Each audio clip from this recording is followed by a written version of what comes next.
नमस्कारम students.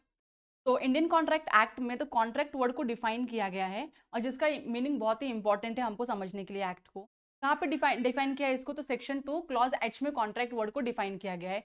हम क्या करते हैं, यूजुअली हमारा जो परसेप्शन होता है, agreement is equal to contract. हमको ऐसा लगता है कि सारे अग्रीमेंट कॉन्ट्रैक्ट होते हैं। Agreement is equal to contract. तो क्या आपको भी लगता है कि agreement is equal to contract होता है? दो दिन एग्जाम्पल देते चलो। फर्स्ट एग्जाम्पल, सपोज मैं आपको इनवाइट कर रही हूँ मेरे बर्थडे पार्टी पे। ओके, आज शाम को मेरा बर्थडे है, मैं आपको इनविटेशन दे रही हूँ कि आप मेरे बर्थडे पार्टी पे आइए। आपको मैंने कॉल करके इन्फॉर्म किया और आपने अग्री किया आने के लिए कि okay then I come to your birthday party. Later on by the evening you did not appear, आप आए ही नहीं। मैं आपको कॉल की, मैं आपको पूछ रही हूँ कि आप किधर हो, प्लीज आप आने वाले थे, आपने अग्रीमेंट किया, आपने बोला था, मुझे प्रॉमिस किया था कि आप आओगे, लेकिन आप नहीं आ पाए। आप बोलते हो कि नहीं मैं नहीं आ पाऊंगी। तो क्या मैं जाके इस पर्सन के अगेंस्ट में केस फाइल कर सकती हूँ? मैं सूट कर सकती हूँ क्या कोर्ट में कि इसने मुझे प्रॉमिस किया था शाम को मेरे बर्थडे पार्टी में आएगी और ये नहीं आई? आपके ऊपर ये क्वेश्चन है। दूसरा एग्जाम्पल, सपोज एक हस्बैंड है, बेचारा हस्बैंड, और एक उसकी ब्यूटीफुल वाइफ है। हस्बैंड अपनी वाइफ को कॉल करता है और बोलता है बेबी आज मैं आपके लिए ना एक डायमंड नेकलेस लेकर आऊंगा। लड़की तो यार बहुत खुश हो गई, वाइफ खुश हो गई कि यार चलो अच्छा आज मेरे हस्बैंड मुझे डायमंड नेकलेस ला रहे। तो शाम को उसने प्रॉपरली मस्त एकदम अपने हस्बैंड का फेवरेट फूड बनाया डिनर के लिए। शाम को लेकिन जब हस्बैंड घर पे आता है तो वाइफ बहुत ही एक्साइटमेंट में दरवाजा ओपन करती है और पूछती है कि कहाँ है मेरा डायमंड नेकलेस? कौन सा डायमंड नेकलेस? बोलते अरे आपने सुबह तो बोला मुझे कॉल करके कि आज आप शाम को मेरे लिए डायमंड नेकलेस लेके आ रहे हो, इसके लिए मैंने आपके लिए बहुत ही अच्छा खाना बनाया, आपका फेवरेट खाना बनाया, आप आराम से खाओ, अच्छे से खाओ, मेरा डायमंड नेकलेस मुझे दे दो। हस्बैंड बोलता है ओ सॉरी सॉरी मैं नहीं लेके आ पाया, पॉसिबल नहीं हुआ मेरे को। तो वाइफ को आता है बहुत ज़्यादा गुस्सा। तो सारा खाना जितना भी बनाया रहता है उसने सब फेंक देती कचरे के डब्बे में, बोलती नहीं खाना है आपको खाना।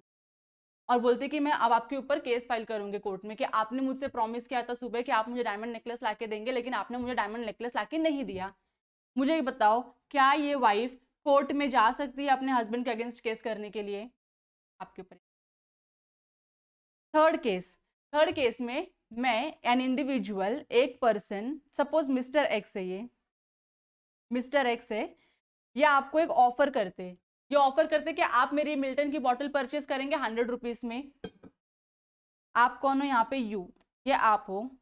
तो मिस्टर एक्स ने आपको ऑफर दिया एक मिल्टन बॉटल के लिए कि आप उनका बॉटल परचेस करोगे क्या 100 रुपीज का।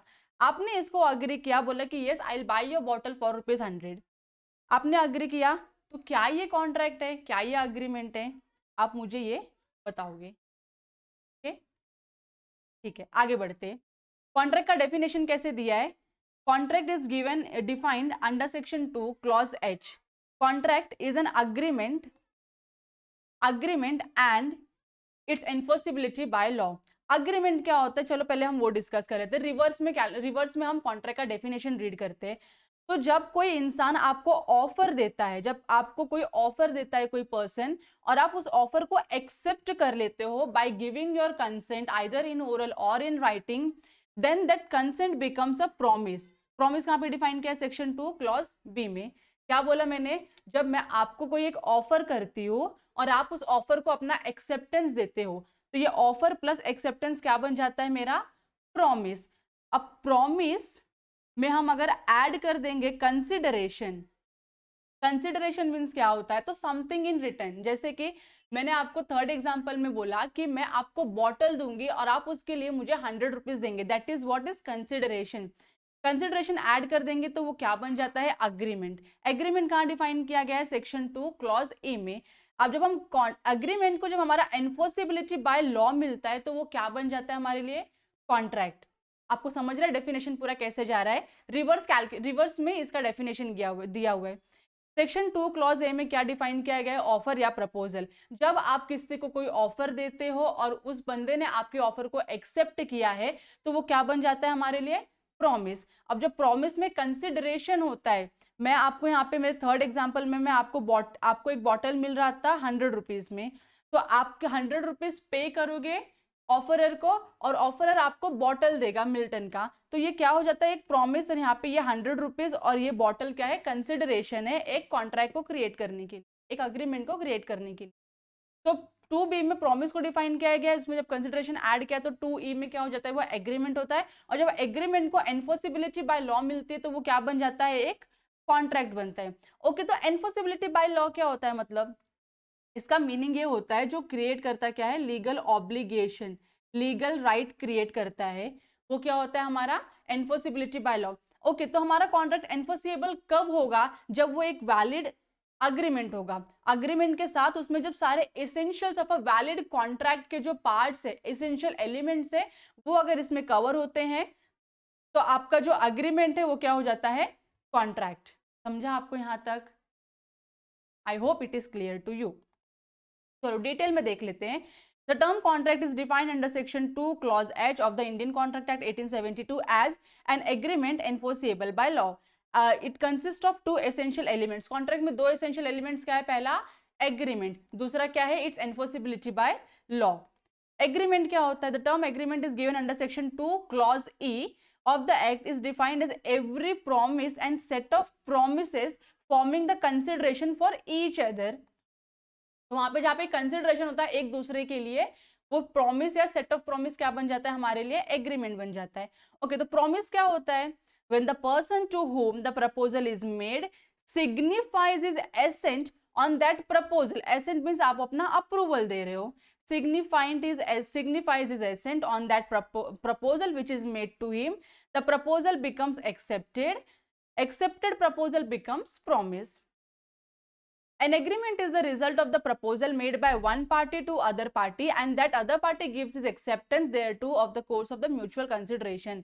Agreement is equal to offer और proposal plus acceptance. तो offer का जो synonymous word क्या है, वो proposal है, तो confuse मत होना उसमें।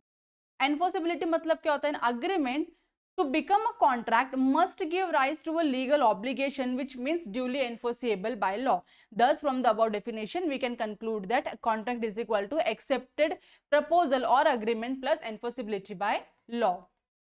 चलो एक एग्जांपल देख लेते हैं। A agrees with B to sell car for rupees 2 lakhs to B. अब यहाँ पे जो मिस्टर A है वो क्या कर रहे हैं, मिस्टर B के साथ मिस्टर बी को एक ऑफर दे रहे, तो मिस्टर ए क्या बन गया हमारे लिए, ऑफरर, मिस्टर बी क्या है हमारे लिए, ऑफरी। अब यहाँ पे ऑफर क्या जा रहा है कि एक कार बेचनी है, ये है मेरी कार, किसको देनी है, मुझे मिस्टर बी को, और इन रिटर्न में मिस्टर बी मुझे क्या देंगे, rupees 2 lakhs. Here A is under obligation to give the car to B and B has the right to receive the car on the payment of rupees 2 lakhs. And also B is under an obligation to pay rupees 2 lakhs to A and A has a right to receive rupees 2 lakhs. तो यहाँ पे A का obligation है B को car देना और B का obligation है A को क्या देना, 2 लाख रुपीज देना। जब हम बोलते हैं कोई अग्रीमेंट को कॉन्ट्रैक्ट होना चाहिए तो उसका जो सबसे इंपॉर्टेंट एलिमेंट होता है वो क्या होता है, लीगल ऑब्लिगेशन। मतलब इंटेंशन क्या होता है आपका यहाँ पे, लीगल ऑब्लिगेशन क्रिएट करने का। कल को अगर मिस्टर ए आपसे 2 लाख रुपए ले लेते हैं और आपको कार नहीं देते हैं तो क्या आपके पास पूरा राइट है कि ए के अगेंस्ट में जाके केस फाइल करने का? डेफिनेटली आपके पास पूरा राइट है, क्योंकि यहाँ पे जो आपका इंटेंशन था वो क्या था, लीगल ऑब्लिगेशन क्रिएट करने का इंटेंशन था। क्या इंटेंशन था आपका, लीगल ऑब्लिगेशन क्रिएट करने का। इसके लिए अगर आगे जाके फ्यूचर में दोनों में से भी कोई भी एक पार्टी ने अगर अपने कॉन्ट्रैक्ट को फुलफिल नहीं किया तो दूसरी जो अग्रीव्ड पार्टी है, जिसको लॉस हुआ है, जिसको नुकसान हुआ, जिसको डैमेज हुआ, वो पार्टी केस में कोर्ट में जाके केस फाइल कर सकती है। अच्छा, तो जो मैंने आपको पहले 2 एग्जांपल देते वो क्या, तो देख लेते हैं। जो फर्स्ट एग्जांपल मैंने दिया था आपको between a friend and birthday party example, जहाँ पे मैं इनवाइट करती हूँ फ्रेंड्स को, फ्रेंड्स नहीं आते हैं, वो क्या है, मेरा सोशल अग्रीमेंट, सोशल नेचर का एग्रीमेंट है, जिसके लिए मैं उनके ऊपर कोई केस फाइल नहीं कर सकती हूँ। दूसरा एग्जांपल जो हस्बैंड वाइफ के बीच में था वो डोमेस्टिक अग्रीमेंट है, वहां पे भी हम कोर्ट में कोई केस एक दूसरे के अगेंस्ट फाइल नहीं कर सकते, क्योंकि वहां पे हमारा जो इंटेंशन होता है वो लीगल ऑब्लिगेशन क्रिएट करने का इंटेंशन नहीं होता है। देखते हैं यहाँ पे सोशल अग्रीमेंट के कुछ examples. Father promises his son to pay him pocket allowances of rupees 500 per month but refuses to pay later. The son cannot recover the same in the court of law as it is a social agreement. तो यहाँ पे क्या हो रहा है, father ने अपने सन को प्रॉमिस किया कि मैं तुझे 500 का एवरी मंथ पॉकेट मनी दूंगा, लेकिन लेटर ऑन फादर रिफ्यूज करता है पेमेंट करने के लिए। तो सन जो है वो कोर्ट में जाके फादर के अगेंस्ट में केस फाइल नहीं कर सकता, because it is a social agreement. This is not created with an intention to create a legal relationship and hence it is not a contract. So the law of contract deals with only such legal obligations which has resulted from the agreements. Such obligations must be contractual in nature. However, some obligations are outside the purview of the law of contract. Understood? तो आपको अभी basic समझा होगा कि social agreement क्या है, domestic agreement क्या होता है, और हमारा अग्रीमेंट कौन से अग्रीमेंट कन्वर्ट में बन सकते हैं, वही अग्रीमेंट कॉन्ट्रैक्ट बन सकते हैं जो क्या होंगे, legally enforceable by law. Thank you.